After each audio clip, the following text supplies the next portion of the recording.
Good day to you. Behind me on the wall here is a painting by my former colleague, Miharu Lane. She was a professor in the art department. She originated from Japan and came over here after World War II, along with the rest of her family, and pursued an academic career, was a professor here for a long time, and she's often painting nature scenes like the one you see behind me, and painting them with a style that if you saw two or three of these paintings, you would start to recognize her style. It's a very vibrant style, and I think a style that gets across a Japanese feeling to that painting. At least I feel, I've never been to Japan, but it has a look to it that to me, I would even say I see an anime, Japanese anime. It's a certain look to it. I don't know if you feel the same, but it's an idea of culture making its way into philosophy. Because my friend, Miharu Lane, believes that painting is something that's necessary for her to get a handle on life, to have a feeling of certainty about what she's doing and feel, I guess, all right with things. She's painting all the time. It's a philosophy that she has. Everybody has philosophies as they go about their lives. You have a philosophy for your classes, right? Are you a student that says, I pay for my classes, and if I just want to focus on the exams, or if I just want to focus on the assignments, if I just want to focus on going to the classes, why can't I do one of those things and not the others, right? A lot of students don't think they should or have to come to class or read the book, for example. Is that a philosophy? Or do you have a philosophy that's more along the lines of, I am paying for my classes and I'm therefore going to get the most out of them. I want to work really hard. I want to read everything. I want to talk to the professors. I want to join clubs. And I ultimately want an A. I'm not just satisfied with a B. Or is that more along the lines of the way that you think? Or is it somewhere in between or somewhere outside of those two bookend philosophies, so to speak? Well, that's kind of how we're heading into today's subject, Chapter 5 on philosophies for media systems. Because when we look at philosophies, we're having to do some more mental work than the otherwise average media consumer would be doing, but we're in a college classroom. We're doing that work to go deep into the media system. We're going underground again. We started last time with the soil, right, which is cultural characteristics, the nutrients, the water, the minerals that are imparted from the soil into the roots of the tree. We looked at cultural characteristics last week, like Japanese heritage, we did just a moment ago here. And now we're looking at how the roots of the tree, we're starting to get into the tree, still underground, still have to go underground to take a look, do some mental work here to get back up above the ground and look at the tree as it is more obvious to the average media consumer. So we're starting with philosophies, not starting with, we're taking on philosophies today. And I'd like you to think about these 6 philosophies that we're going to go through as not being specifically about one country, either in this book or any country that you've been to, but I want you to look at the country and then think about which of the 6 philosophies are at play in that country. And usually you have 1 or 2 that are most prominent in the country. And sometimes one of those is more dominant than the second one. So you can decide for yourself as we go through them. The first one, you're going to know right off the bat, and you're probably going to have a negative reaction to it. It's a word that we've come to define negatively. It's authoritarianism. And it takes us back to our parents, right? When we were fighting to gain our independence, and our parents having what we saw as authoritarian rules, right?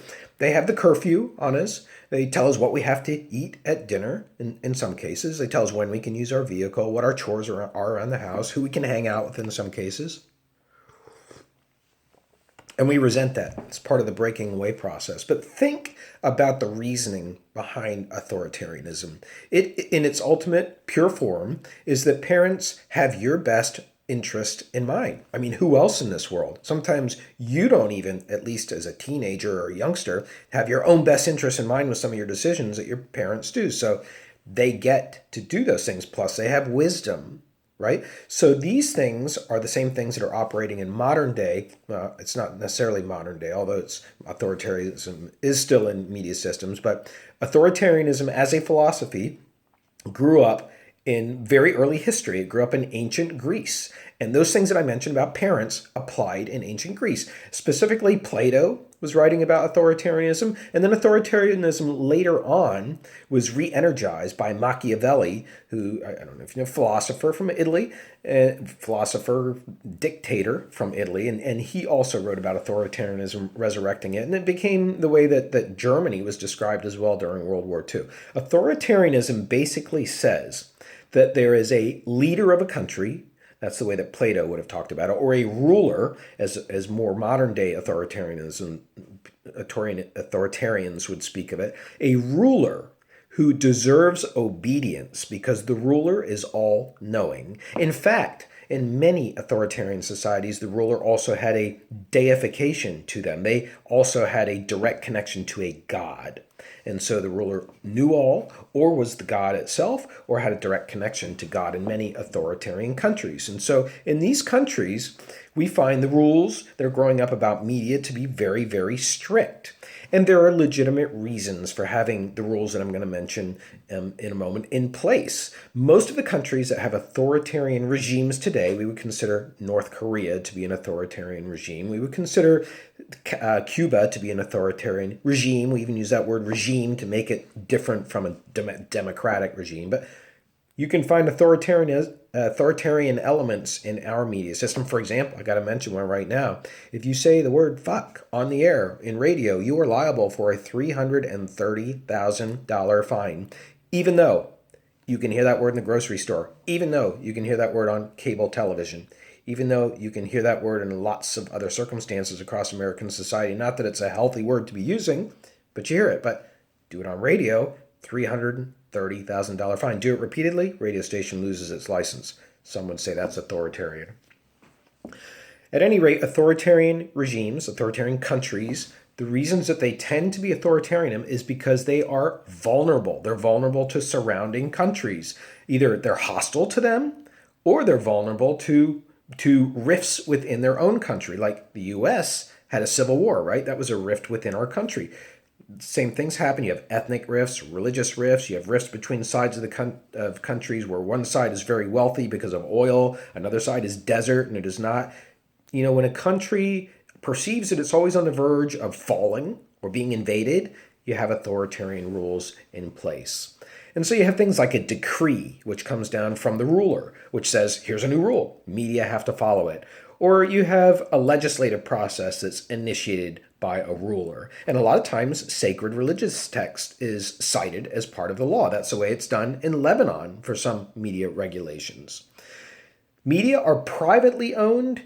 That's kind of surprising in an authoritarian system. They're privately owned. They are not owned by the government. You would think so, but media are privately owned. However, everything is about serving the state. Media are heavily censored. And if you break the rules, if you criticize the head of state, if you go against the policy of the head of state, the ramifications for the journalist can range from a fine to being in prison to death to being disappeared, as they say. You just don't know what happened to you. So you have censorship in authoritarian regimes. You have punishment, like I just mentioned. But overall, you have the media's purpose to serve the state, because if the media causes any dissension and there's a collapse of confidence in the state or a revolution, then the state falls. So the state has authoritarian measures at all costs to prevent against that. Now, rising up as our next philosophy, in opposition to authoritarianism, is the philosophy we most closely associate with the United States, most would say, and that is libertarianism. To be a libertarian. The background of this philosophy comes up in the 17th century in England. John Locke, Adam Smith, John Stuart Mill, those are names you may know from political science or history. Utilitarians, as they were also known, that's a different context. Libertarians talked about the right of an individual to live without any intrusion from the state, which also means government in modern day vernacular, but the state was referring to authoritarian countries. So the individual has the right, but the individual also has the responsibility to participate in the democracy, if it goes the way of democracy, or at least participate in knowing things so that you can make educated decisions and take votes. It's called civic responsibility. When you're a citizen, you have to know what's going on. You have to cast a vote for a candidate who's representing the issues in the way that you want it to be represented. That's a part and parcel. You have a responsibility as an individual, but you also have the right to live without intrusion from the government. So they go together.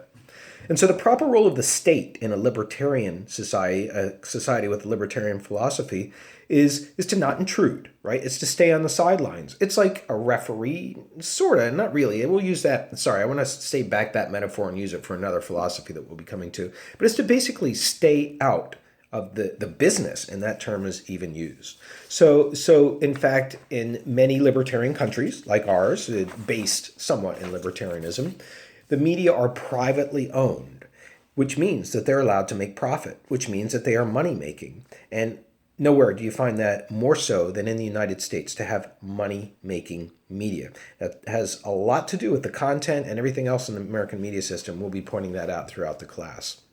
So in this system, you have rewards and punishments going on, right? But the punishments are different. They're not putting people in jail for the most part. They're not murdering people. They're about fining people and taking them off of boards of directors and taking away licenses and those kinds of things.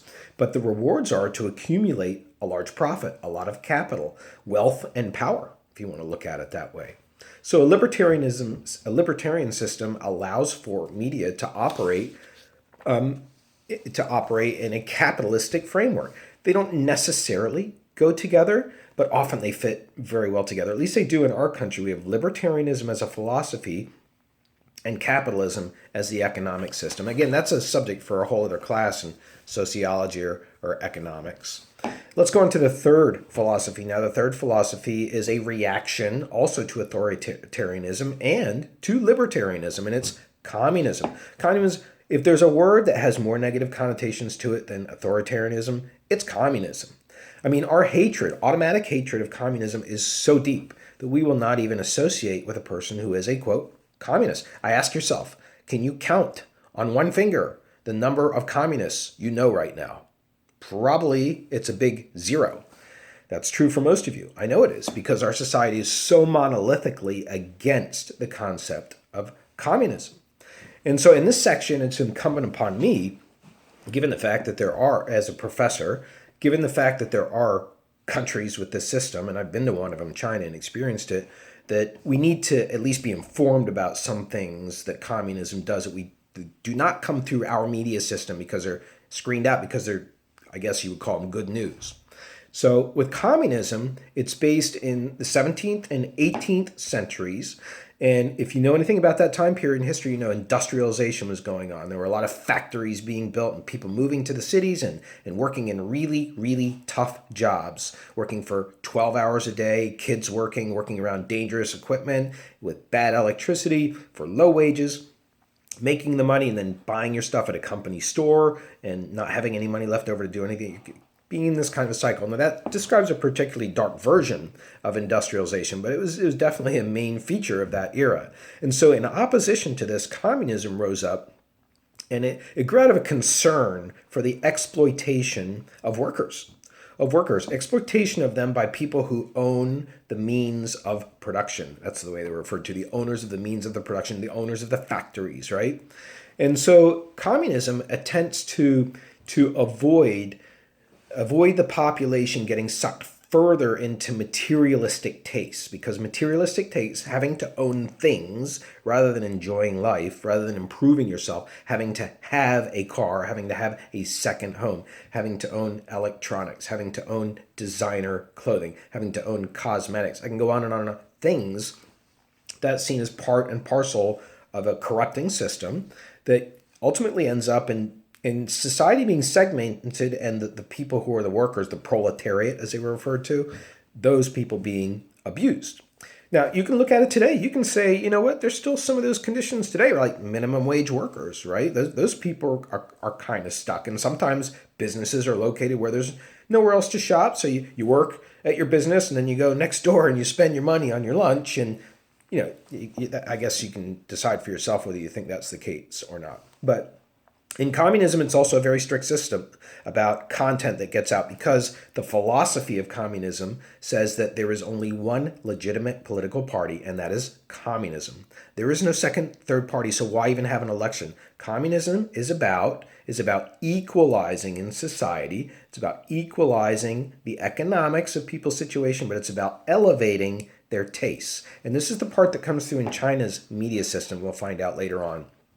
is the government has a responsibility to make sure that content that's in Chinese media takes people's artistic, cultural, and how should you just say, enlightened tastes and move them even higher. So we'll mention more about that when we get to China. But the principles of communism are a little bit different from authoritarianism, since they're the two that are most closely resembling each other. There is state ownership of media property. So all media in China are owned by the Chinese Communist government. No American media operating in China, no Saudi Arabian media operating in China. Everything is Chinese owned. That's not the case for every country in this class. And as far as enforcing it, you've got censorship, and you do have punishment like authoritarianism. Not so much the sort of flagrant public murder of a person, but a person can go disappearing. Though the more common thing is you're just not going to do it. In fact, Chinese government has a mechanism where you have to submit your newspaper articles to the government first before they're published, and they'll just take out something. So why bother trying to challenge them? They're the ones who are going to have the ultimate final editorial control. Now we'll go to a philosophy that is very different, and it grew up in the United States. It's called the social responsibility media philosophy. And the background on this, it comes out of the 1940s, actually from a college professor at the University of Chicago. And his name was Hutchins, Hutchins. And he was very concerned in the 1940s with what he saw as a cynical media.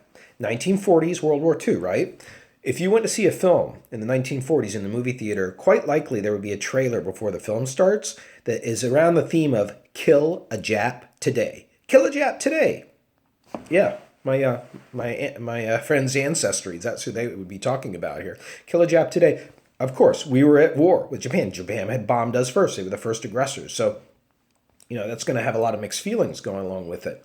But also the newspapers were reporting in a very cynical way. They were reporting about corruption in politics, about politicians taking bribes, about politicians not getting along, about events happening across the world that were, in a sense, always negative and never gave hope. So Hutchins put together a commission, and they came up with a philosophy called the social responsibility philosophy.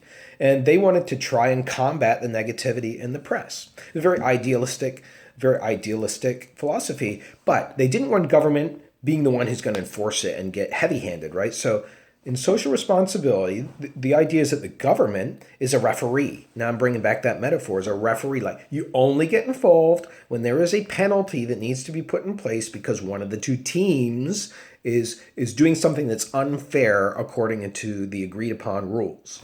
And so that's the way you have government here. That's why you have an FCC in our country, Federal Communications Commission. It doesn't tell you what you have to put on your television station or your radio station content-wise. But if you violate some of the rules, we already mentioned one about obscenity, you're going to be in trouble. If you libel somebody, if you get on radio or television and you say something that's untrue about somebody and it damages their reputation, their income, and you were reckless with what you said, we have laws against that as well. So, but generally in social responsibility, we give media the first chance to do the right thing. And to do the right thing, it means having some positive news in your news stories. Don't always have them about crime and fires and corruption and sexual impropriety. Have about the neighborhood park that's being built.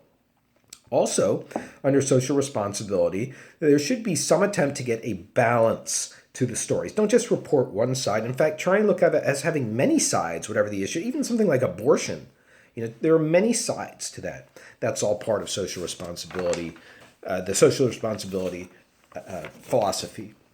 As far as enforcement, there's public accountability. What will happen is senators, congressmen, even the president, Congress representatives, and the president can use the bully pulpit, can take to the airwaves, can hold press conferences and say, media are corrupting our youth. They better make changes or we're going to pass a law.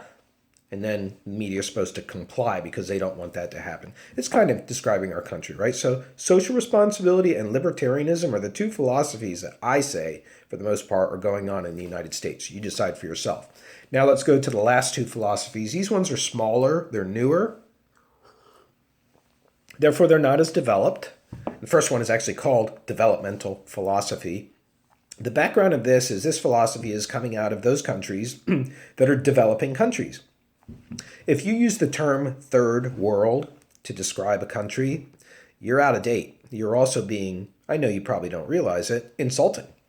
Because you're saying that a country that's in a third world country is a country that belongs to the Soviet US détente era. You know, the Soviet Union, this big conglomerate of countries that broke up into Russia and others. The period of time right after World War II was a time period where our country and their country were in a Cold War. No actual shots fired, but we were kind of at war with each other. And so the world was divided up by the pundits at that time into first world countries. This would be all the countries aligned with the United States, and two second world countries, all the countries aligned with the Soviet Union, and three third world countries. Countries that were so tiny, so weak, so vulnerable that they couldn't align with either one, because if they did, the other one might come in and swoop them up. So they were third world countries. Okay, so that's why that term is out of date, right? So we call them developing countries today. These are countries that have challenges in trying to develop themselves in education, in infrastructure, in government, in media systems. And so the thought behind the developmental philosophy is that government need the media and media need the government. The government's just trying to pay the bills. The government's just trying to provide relief for people who are suffering. The government's just trying to somehow hold the country together.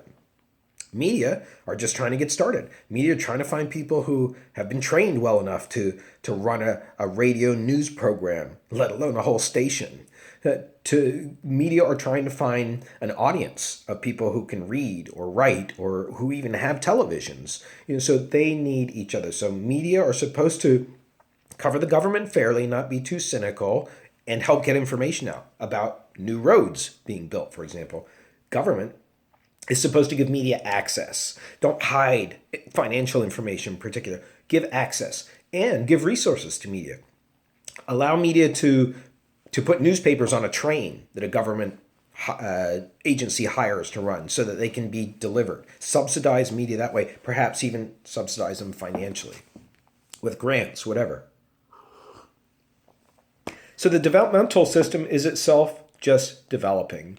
Now, even though I mentioned that media need government and government need media under this philosophy, the press, as it's called, which refers to all media today, all news media, really still needs to perform that watchdog function.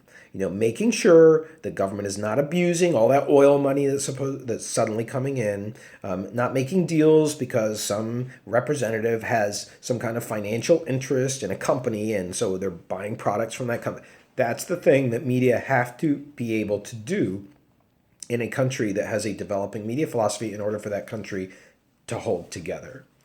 The way that this is implemented is, in fact, through some international financial assistance. Like the U.S. gives money to Israel, gives money to lots of other countries to help support them. We also provide services.